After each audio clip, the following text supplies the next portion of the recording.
बेटा, पितरों का तर्पण करने से आदमी बहुत तरक्की करता है, याद रखना। पितरों को अर्पित तर्पण की एक एक बूंद आशीर्वाद बनकर लौटती है। जानना चाहते हो कैसे? तो इस वीडियो को पूरा देख लो, पितरों की कृपा बरसेगी। पितृपक्ष कोई साधारण परंपरा नहीं, बल्कि वह अदृश्य सेतु है जो हमें हमारे पितरों से जोड़ता है। इस समय किया गया तर्पण न केवल आत्मा को शांति देता है, बल्कि पूरे वंश को सुख समृद्धि से भर देता है। नमस्कार, आपका स्वागत है। आज हम पितृपक्ष की महान कथा सुनाने जा रहे हैं। कहा जाता है कि इस कथा को सुनने से समस्त प्रकार के पितृदोष समाप्त होते हैं। इस कथा का ध्यान पूर्वक श्रवण करने मात्र से ही मनुष्य के कोटि कोटि पाप नष्ट होते हैं और उसे अपार धन संपत्ति और सुख समृद्धि प्राप्त होती है। पितरों की कृपा से उसके सभी दुख दोष समाप्त होते हैं और सुखी जीवन प्राप्त होता है। मित्रों, कलयुग का यही सबसे बड़ा विरोधाभास है। जहां एक और इंसान पढ़ लिख कर तरक्की कर रहा है, विज्ञान और तकनीक की ऊंचाइयों को छू रहा है, वहीं दूसरी ओर वह धीरे धीरे अपने धार्मिक और पितृकर्मों से दूर होता जा रहा है। लोग यह सोचकर श्राद्ध, तर्पण और संस्कारों की उपेक्षा करने लगे हैं कि ये सब पुरानी बातें हैं, लेकिन उन्हें यह एहसास ही नहीं होता कि इन कर्मों को न करने का परिणाम वे जाने अनजाने भुगतते रहते हैं। घर में अशांति, अचानक आई परेशानियां, धन रुकावटें, संतान सुख की कमी, मन का अस्थिर होना, ये सब कई बार सिर्फ संयोग नहीं होते, बल्कि उन अतृप्त आत्माओं की पुकार होती है जो अपने वंशजों से श्राद्ध और तर्पण की प्रतीक्षा कर रही होती है। क्यों जरूरी है इस पितृपक्ष में पितरों को संतुष्ट करना? क्या क्या है इस पितृपक्ष का नियम और क्यों जरूरी है? हमारे जीवन में हमारे पितर वे कैसे हमारे जीवन को प्रभावित करते हैं, जानेंगे आज की महान कथा के माध्यम से। तो बने रहिए अंत तक, क्योंकि ये कोई साधारण कथा नहीं, बल्कि वो दिव्य कथा है जो हमारे गरुड़ पुराण में वर्णित है। बचपन में हमने तुझे पाला पोसा, अब अगर तुमने हमें श्राद्ध नहीं दिया तो भयंकर श्राप मिलेगा। इस कथा को आधा अधूरा छोड़कर जाने की गलती मत करना, क्योंकि आधी अधूरी कथा भी पाप का भागी बनाता है। मित्रों, गरुड़ पुराण में वर्णित पृथकल्प का भाग, जिसे उत्तरखंड कहा गया है, उसमें एक कथा के अंतर्गत पक्षी राज गरुड़ अपने मन में जिज्ञासा लिए भगवान श्री कृष्ण के पास आते हैं और उन्हें प्रणाम करते हुए कहते हैं, हे प्रभु, पितृपक्ष में पितरों की पूजा करने से कौन सा फल मिलता है?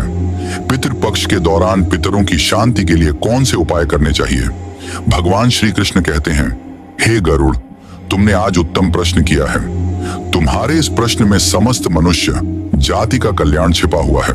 जो मनुष्य अपने पितरों को संतुष्ट करता है, उसके समस्त दोष और दुख समाप्त होते हैं। पितरों की पूजा करने से मनुष्य को अपने पूर्वजों का आशीर्वाद प्राप्त होता है। इस विषय में एक अप्सरा और आर्षि की प्राचीन कथा कही जाती है, जो मैं आज तुम्हें सुनाता हूँ। इस कथा को श्रवण करने से तुम्हें तुम्हारे सभी प्रश्नों के उत्तर मिल जाएंगे। इसलिए हे गरुड़, तुम इस कथा को ध्यान से सुनो। इस कथा को जो भी सुनता है, उसके समस्त प्रकार के पितृदोषों का नाश होता है। जो भी इस कथा को सुनता है और सुनाता है, उसके ऊपर पितरों की कृपा सदैव बनी रहती है। गरुड़ जी कहते हैं, हे प्रभु, आपके मुख से इस कथा को सुनने के लिए मैं उत्सुक हूँ। कृपया आप मुझे वह कथा सुनाइए, मैं इस कथा का प्रचार अवश्य करूंगा। फिर भगवान श्री कृष्ण गरुड़ जी को पितृपक्ष की कथा सुनाने लगते हैं। इसलिए दोस्तों, आप भी इस कथा को ध्यान पूर्वक पूरा जरूर सुने। इस कथा के श्रवण मात्र से मनुष्य के सभी पाप और दोष नष्ट होते हैं। उसे पितृदोष से मुक्ति मिलती है, सभी कर्ज उतर जाते हैं, धन धान्य संपत्ति की प्राप्ति होती है तथा सुंदर गुणवान पत्नी की प्राप्ति निश्चित होती है। संतानहीन को संतान प्रदान करने वाली यह कथा अत्यंत महान है। पितृपक्ष के दौरान इस कथा का श्रवण प्रत्येक मनुष्य को करना चाहिए। इसे श्रवण करने से पितरदेव प्रसन्न होते हैं और वरदान देते हैं। श्री कृष्ण कहते हैं, हे गरुड़, प्राचीन काल की बात है। रुचि नामक एक राजा थे जो संसार के माया मोह को छोड़कर निर्भय होकर ब्रह्मचर्य का पालन करते हुए निरह का भाव से पृथ्वी पर विचरण करने लगे। उन्होंने संसार की सभी खुशियों और भोगों का त्याग कर दिया था। उन्होंने घर में रहना भी छोड़ दिया था। वे एक बार ही भोजन करते थे और वन में भटकते रहते थे। उन्हें ऐसा वैराग्य धारण किया हुआ देखकर उनके समस्त पितृगण अत्यंत दुखी हो गए। अपने वंशज को इस प्रकार से वंश को नष्ट करता हुआ देखकर उन्हें भय लगने लगा। उन्होंने सोचा कि वे स्वयं चलकर अपने वंशज से मिलेंगे और उसे वैराग्य का त्याग करने के लिए कहेंगे। फिर एक दिन जब ऋषि रुचि ध्यान मग्न होकर तपस्या कर रहे थे, उसी समय उनके समस्त पितृगण उस स्थान पर प्रकट हुए। जब आर्ष रुचि ने अपनी आंखें खोली तो उन्होंने 4 दिव्य आत्माओं को अपने सामने खड़ा देखा। उन्हें देखकर वे आश्चर्यचकित हो गए और उन्हें प्रणाम करते हुए कहने लगे, हे महान आत्माओं, आप कौन हैं और किस कारण से आप मुझे दर्शन देने के लिए पधारे हैं? वे सभी दिव्य आत्माएं कहने लगी, हे वत्स, हम तुम्हारे पूर्वज हैं और हम तुम्हारे इस वैराग्यपूर्ण आचरण से अत्यंत दुखी हैं, इसीलिए तुमसे मिलने के लिए आए हैं। आर्ष रुचि ने उन्हें नमस्कार करते हुए आदर पूर्वक पूछा, हे पितृगण, आप सभी के दर्शन करके मैं कृतार्थ हो गया, किंतु आप मेरे आचरण से दुखी क्यों हैं? कृपया मुझे विस्तार से बताइए। मुझसे ऐसी कौन सी भूल हो गई है जो मेरे पूर्वज मुझसे असंतुष्ट और दुखी हैं? तब वे सभी पितृगण कहने लगे, हे वत्स, तुमने किस कारण से विवाह नहीं किया है? विवाह स्वर्ग और मोक्ष प्राप्ति का उत्तम मार्ग है। गृहस्थ आश्रम के बिना मनुष्य को शाश्वत बंधन होता है। गृहस्थ में रहकर मनुष्य देवताओं, पितरों, ऋषियों और याचकों की पूजा करके उत्तम लोकों को प्राप्त करता है। वह देवताओं को स्वाहा और पितरों को स्वधा शब्द के उच्चारण से तथा द्वार पर आए अतिथियों और याचकों को दान देकर संतुष्ट करता है। विवाह ना करके, संतान को उत्पन्न ना करके तुम देव ऋण तथा पितृजनों के ऋण से मुक्ति नहीं पा सकोगे। संसार में रहने वाले मनुष्य, ऋषि तथा अन्य प्राणियों के लिए भी तुम प्रतिदिन ऋणी ही हो रहे हो। संतान की उत्पत्ति के बिना तुम स्वर्ग को कैसे प्राप्त कर सकोगे? देव पूजा, पितृ तर्पण तथा संन्यास ग्रहण किए बगैर तुम्हें स्वर्ग की प्राप्ति नहीं होगी। सभी पितृ कहते हैं, हे पुत्र, यदि तुमने विवाह नहीं किया तो यह अन्याय केवल तुम्हें कष्ट ही देगा। मरने के बाद तुम्हें नरक की प्राप्ति होगी और अगले जन्म में भी कष्ट भोगोगे। फिर ऋषि ने अपने पितरों से कहा, हे पितरों, जीवन में विवाह करना अत्यंत दुखदायक है। इससे पाप का संग्रह होता है और अंत काल में यह अधोगति प्रदान करता है। इसी विचार से मैंने स्त्री के साथ विवाह नहीं किया है। स्त्री संग परिग्रह करने से मुक्ति नहीं मिलती। जो व्यक्ति अविवाहित रहकर प्रतिदिन विद्या ग्रहण करता है और ज्ञान के अमृत से अपनी आत्मा को निर्मल करता है, वह मेरे लिए श्रेष्ठ है। विद्वानों ने अनेक प्रकार के सांसारिक कर्मों का वर्णन किया है। इसीलिए मनुष्य को अपने इंद्रियों पर संयम रखकर तत्व ज्ञान के जल से आत्मा को शुद्ध करना चाहिए। फिर पितरों ने कहा, हे वत्स, इंद्रियों को वश में रखकर ज्ञान के द्वारा आत्मा को निर्मल करना चाहिए। तुम्हारा यह कथन उचित ही है, किंतु यह कल्याण का मार्ग नहीं है। जिस पर तुम चल रहे हो, यज्ञ, तप और दान के द्वारा अपने अमंगल को दूर करते हुए फल प्राप्ति की काम से रहित जो शुभ और अशुभ कर्म है, वे बंधन के कारण नहीं होते। जो पूर्व का कर्म है वह भोग से नष्ट होता है। पूर्व जन्म का जो पुण्य कर्म है वह सुख दुख को भोगने से निरंतर नष्ट होता रहता है। फिर आर्ष रुचि ने कहा, हे पितामह, वेदों में कर्म मार्ग के प्रतिपादन द्वारा अविद्या और माया की पुष्टि की गई है। इसीलिए आप मुझे विवाह करने के लिए क्यों प्रेरित कर रहे हैं? विवाह करके मेरा अनिष्ट ही हो जाएगा। पितरों ने कहा, हे वत्स, कर्म द्वारा जो कुछ भी किया जाता है वह अविद्या है, यह सत्य है। किंतु विद्या प्राप्त करना भी एक प्रकार का कर्म है। शास्त्रों में जो विहित कर्म है, सज्जन पुरुष उनका उल्लंघन नहीं करते। उन्हें उसी से मोक्ष की प्राप्ति होती है। शास्त्रों में पुरुष को विवाह करने की आज्ञा दी गई है और विवाह ना करने पर पुरुष को मुक्ति नहीं मिलती है। संतान के बिना उसे मोक्ष नहीं मिलता है। संतान के द्वारा किए गए श्राद्ध कर्म से ही उसे मोक्ष मिलता है। इसलिए हे पुत्र, तुम विधि पूर्वक विवाह करो। विवाह ना करने से तुम्हारे सभी कर्म भी नष्ट हो जाएंगे और तुम विफलताओं को ही प्राप्त करोगे। यदि हमारा वंश नष्ट हो जाएगा तो हमारी आत्माएं अतृप्त ही रहेंगी। विवाह करके संतान उत्पन्न करके ही तुम अपने पितरों को संतुष्ट कर सकते हो। श्री कृष्ण कहते हैं, हे गरुड़, इस प्रकार से अपने पितरों के वचन सुनकर ऋषि रुचि को बड़ी ग्लानि हुई। उन्होंने विवाह करने का निश्चय किया। फिर आर्षि रुचि ने अपने पितरों से कहा, हे पितृ गण, अब तो मैं बूढ़ा हो गया हूँ। कौन मुझे अपनी कन्या प्रदान करेगा? वैसे भी मुझ जैसे वृद्ध व्यक्ति के लिए विवाह करना अत्यंत कष्ट साध्य है। फिर पितरों ने कहा, हे वत्स, यदि तुम हमारे वचनों का पालन नहीं करोगे तो निश्चित ही हम सभी पितरों का पतन हो जाएगा और तुम्हारी अधोगति हो जाएगी। इतना कहकर सभी पितृगण अदृश्य हो गए। श्री कृष्ण कहते हैं, हे गरुड़, पितरों के द्वारा ऐसे वाक्य सुनकर आर्षि रुचि मन ही मन अत्यधिक व्याकुल हो उठे। अपने पितरों की मुक्ति के लिए विवाह करने का विचार करते हुए वे कन्या की खोज में पृथ्वी लोक पर विचरण करने लगे, किंतु उन्हें कहीं भी कन्या की प्राप्ति नहीं हो सकी। अपने पितरों के वचनों को बार बार मन में सोचते हुए वे चिंताग्रस्त होकर सोचने लगे, मैं क्या करूं, कहां जाऊं, मेरे पितृगणों को मुक्ति दिलाने के लिए कौन सी स्त्री मुझसे विवाह करेगी। इस प्रकार देर तक विचार करने के बाद ऋषि रुचि ने ब्रह्मादेव की तपस्या करना शुरू कर दिया। और ऋषि रुचि ने 100 वर्षों तक एक वन में घोर तपस्या की। तत्पश्चात जगत पिता ब्रह्मा ने उन्हें दर्शन दिया और कहा, हे रुचि, मैं तुम्हारी तपस्या से प्रसन्न हूं। तुम्हारी जो भी अभिलाषा है उसे प्रकट करो, मैं अवश्य पूर्ण करूंगा। तब आर्षि रुचि ने ब्रह्मदेव को प्रणाम किया और कहा, हे परमपिता, मेरे पितरों ने मुझे संतान उत्पन्न करने के लिए कहा है, किंतु इस समय मुझे विवाह के लिए कोई कन्या दिखाई नहीं पड़ रही है। इसीलिए कृपया आप मुझे कन्या प्रदान करें, जिससे विवाह करके मैं संतान प्राप्त कर सकूं।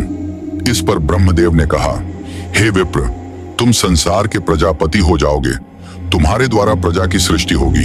तुम्हारे पितरों ने कहा है कि तुम्हें स्त्री से विवाह करना चाहिए। इस अभिलाषा को मन में रखते हुए तुम्हें पितरों की पूजा करनी चाहिए। वे प्रसन्न होकर तुम्हारी इस कामना को पूर्ण करेंगे और तुम्हें उत्तम स्त्री की प्राप्ति होगी। इस प्रकार कहकर ब्रह्मादेव अंतर्ध्यान हो गए। ब्रह्मा जी के वचन सुनकर आर्षि रुचि ने पुनः अपने पितरों को प्रसन्न करने का निश्चय किया। फिर आर्षि रुचि नदी के तट पर पहुंचे और एकांत में उन्होंने अपने पितरों का तर्पण करके उन्हें संतृप्त किया।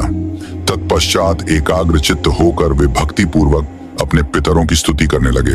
श्री कृष्ण कहते हैं, हे गरुड़, आर्षि रुचि ने अपने पितरों के लिए जो स्तुति की उसे प्रत्येक मनुष्य को ध्यान से सुनना चाहिए।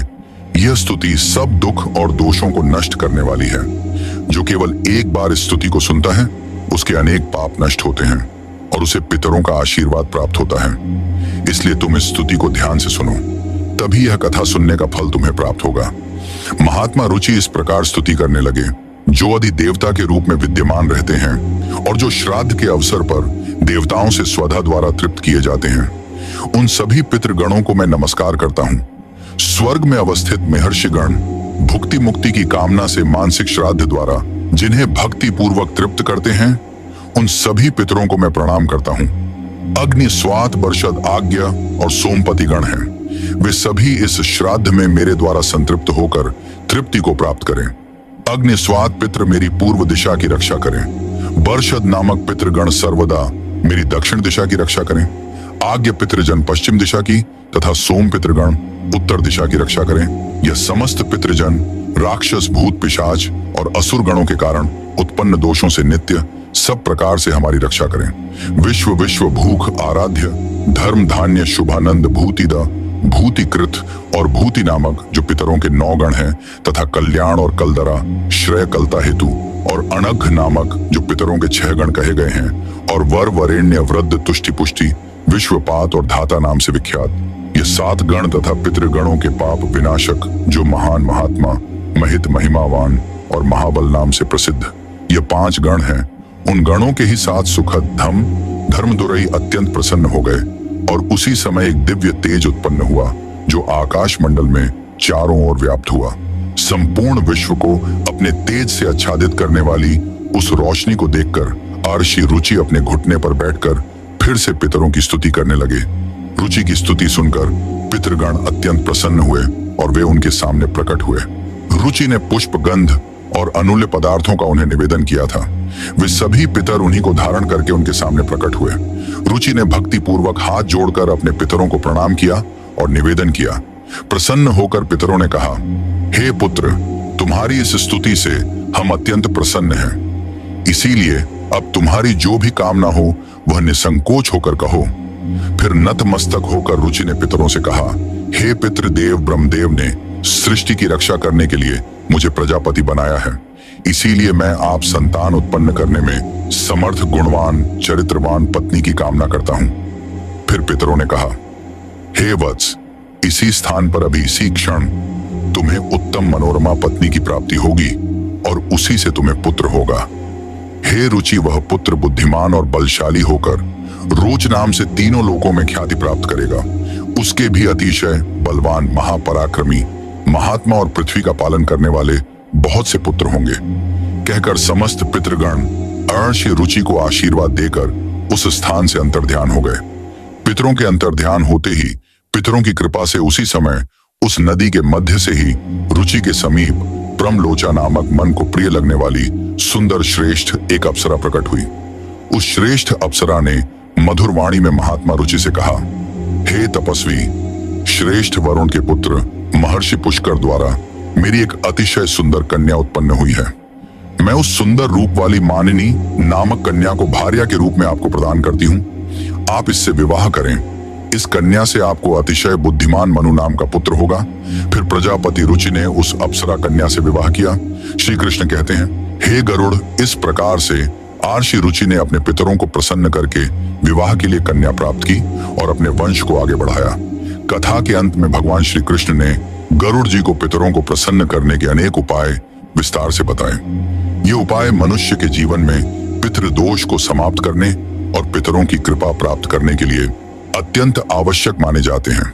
श्री कृष्ण ने गरुड़ जी से कहा कि पितरों को प्रसन्न करने के लिए कुछ विशेष अनुष्ठान, तर्पण और धार्मिक कार्यों का पालन करना आवश्यक होता है। आइए जानते हैं उन महत्वपूर्ण उपायों के बारे में। पिता को प्रसन्न करने का सबसे पहला और मुख्य उपाय तर्पण है। तर्पण का अर्थ है जल अर्पण करना। पितृपक्ष के दौरान पवित्र जल को हाथ में लेकर पितरों का आह्वान करते हुए उन्हें जल अर्पण करना चाहिए। तर्पण में काले तिल, जलदूध और कुश का उपयोग किया जाता है। यह कार्य पवित्र मन और श्रद्धा से करना चाहिए, जिससे पितृगण तृप्त होकर प्रसन्न होते हैं। तर्पण करते समय ओम पितृभ्यः स्वधा मंत्र का उच्चारण करना चाहिए, जिससे पितृ संतुष्ट होते हैं और आशीर्वाद प्रदान करते हैं। श्री कृष्ण कहते हैं, श्राद्ध कर्म पितरों की तृप्ति के लिए एक महत्वपूर्ण अनुष्ठान है। इसमें पितरों के निमित्त भोजन, फल और वस्त्र अर्पण किए जाते हैं। श्राद्ध कर्म करने वाले व्यक्ति को ब्राह्मणों को भोजन कराना चाहिए और उन्हें वस्त्र एवं दक्षिणा देकर आशीर्वाद लेना चाहिए। श्राद्ध के दिन विशेष रूप से सात्विक भोजन बनाना चाहिए, जिसमें खीर, पूड़ी, सब्जी और अन्य पौष्टिक एवं ताजे खाद्य पदार्थ शामिल हों। इस भोजन को पवित्रता के साथ पितरों के निमित्त अर्पण किया जाता है। तीसरा उपाय श्री कृष्ण ने बताया, गाय, ब्राह्मण और अन्य जीवों को भोजन। पितरों को प्रसन्न करने के लिए गाय, कुत्ते, कौवे और ब्राह्मणों को भोजन कराना अत्यंत शुभ माना जाता है। इन्हें भोजन अर्पण करने से पितृ तृप्त होते हैं और प्रसन्न होकर आशीर्वाद देते हैं। विशेष रूप से श्राद्ध के दिन गाय को हरी घास और रोटी खिलाना और कौवे को चावल व खीर खिलाना शुभ माना जाता है। इन कार्यों को करने से पितरों की कृपा प्राप्त होती है और पितृदोष से मुक्ति मिलती है। श्री कृष्ण कहते हैं, पीपल और तुलसी के वृक्ष की पूजा करना पितरों को प्रसन्न करने का महत्वपूर्ण उपाय है।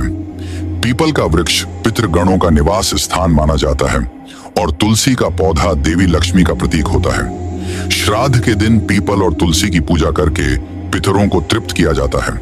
पीपल के वृक्ष के नीचे दीप जलाने से पितृगण प्रसन्न होते हैं और परिवार को सुख समृद्धि का आशीर्वाद देते हैं। भगवान श्री कृष्ण ने गरुड़ जी को बताया कि जो व्यक्ति पितृदोष से पीड़ित होता है, उसे गया जी या अन्य पवित्र तीर्थ स्थलों पर जाकर पिंडदान करना चाहिए। गया जी में पिंडदान करने से पितृ संतुष्ट होकर मोक्ष प्राप्त करते हैं और वंशजों को आशीर्वाद देते हैं। पिंडदान के समय काले तिल, कुश और चावल का उपयोग करके पितरों को अर्पण करना चाहिए। यह प्रक्रिया पितरों को तृप्त करती है और उनकी आत्मा को शांति प्रदान करती है। श्री कृष्ण कहते हैं, पितरों को प्रसन्न करने के लिए व्यक्ति को श्राद्ध पक्ष के दौरान व्रत रखना चाहिए। इस समय सात्विक आहार ग्रहण करना चाहिए और ब्रह्मचर्य का पालन करना चाहिए। भगवान श्री कृष्ण ने गरुड़ जी से कहा कि श्राद्ध पक्ष में मांस, मदिरा और तामसिक आहार का सेवन नहीं करना चाहिए। व्रत के दौरान भगवान विष्णु, शिव और देवी लक्ष्मी की आराधना करनी चाहिए।